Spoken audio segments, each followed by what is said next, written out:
NCP नेता बाबा सिद्दीकी की हत्या की जिम्मेदारी लेने वाला लॉरेंस बिश्नोई गैंग अब लगातार संकट के घेरे में आता जा रहा है। पुलिस ने पहले तो 7 शूटर्स को गिरफ्तार किया और ये तमाम शूटर्स जो थे ये लॉरेंस के भाई अनमोल बिश्नोई के इशारे पर काम किया करते थे और राजस्थान के पूर्व विधायक राजकुमार गौड़ के भतीजे सुनील पहलवान की हत्या की फिराक में थे, यानी कि एक बड़ी वारदात को अंजाम देना चाहते थे। गिरफ्तार अपराधियों के पास से 6 हथियार और 24 कारतूस बरामद किए गए हैं। इसी बीच एक अहम डेवलपमेंट और होती है, जो कि होती है राष्ट्रीय जांच एजेंसी यानी कि एनआईए की तरफ से। एनआईए लॉरेंस बिश्नोई के भाई अनमोल बिश्नोई, जो कि उसका राइट हैंड भी माना जाता है, उसकी गिरफ्तारी पर 10 लाख रुपए का इनाम घोषित कर दिया है। दिल्ली पुलिस की स्पेशल सेल ने कुछ दिन पहले मिले इनपुट्स और जानकारी के आधार पर लॉरेंस गैंग के सक्रिय अपराधी रितेश को 23 अक्टूबर को दक्षिण पूर्वी दिल्ली से गिरफ्तार किया था। रितेश से मिली जानकारी के मुताबिक ही श्रीगंगानगर से दूसरे अपराधी सुखराम को पकड़ा गया था। उसके बाद उससे पूछताछ हुई और उसने बताया कि उसे विदेश में बैठे अनमोल और नवीन उर्फ आरजू की तरफ से पूर्व विधायक के भतीजे की हत्या के निर्देश मिले थे।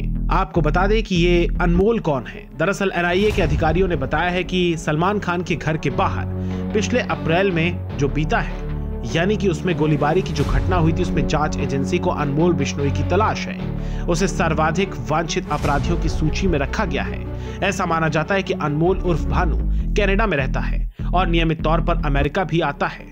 बाबा सिद्दीकी की हत्या के पीछे भी कथित तौर पर इसी का हाथ माना जाता है। पंजाब के फजिल्का निवासी अनमोल और लॉरेंस को इस मामले में वंचित आरोपी के तौर पर दर्शाया गया। लॉरेंस इस समय गुजरात की साबरमती जेल में बंद है। सलमान खान के घर के बाहर गोली चलाए जाने की घटना की जिम्मेदारी लेने वाला अनमोल बिश्नोई के खिलाफ लुकआउट सर्कुलर भी जारी किया गया था। कहा जाता है कि अनमोल बिश्नोई केन्या, कनाडा, अमेरिका या पुर्तगाल जैसे किसी एक देश में छिपा हो सकता है। कानून प्रवर्तन एजेंसियों की लाख कोशिशों के बावजूद भी अभी तक उसका सही और सटीक ठिकाना राज का विषय बना हुआ है, रहस्य का विषय बना हुआ है। कहा जाता है कि ये लॉरेंस के नक्शे कदम पर ही चलता है। संगठित अपराध में शामिल होने की वजह से अनमोल अपने भाई लॉरेंस के आपराधिक नेटवर्क में एक महत्वपूर्ण शख्स है। लॉरेंस बिश्नोई गैंग के सबसे सक्रिय सदस्यों में से एक अनमोल को कई अवैध गतिविधियों में शामिल पाया गया।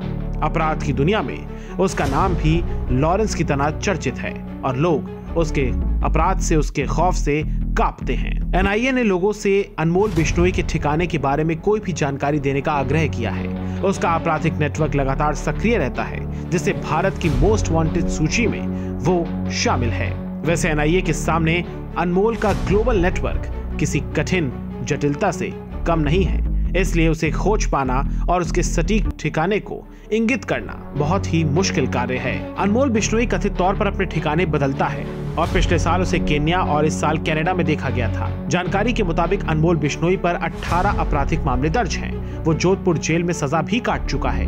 अनमोल को 7 अक्टूबर 21 को जमानत पर रिहा किया गया था। साल 2023 में जांच एजेंसी ने उसके खिलाफ चार्जशीट दाखिल की। रिपोर्ट के मुताबिक वो फर्जी पासपोर्ट पर भारत से भाग गया था। बहरहाल अनमोल बिश्नोई जब तक पकड़ा नहीं जाता, तब तक उसका नाम भारत के सबसे खूंखार और मोस्ट वांटेड की सूची में बरकरार रहेगा।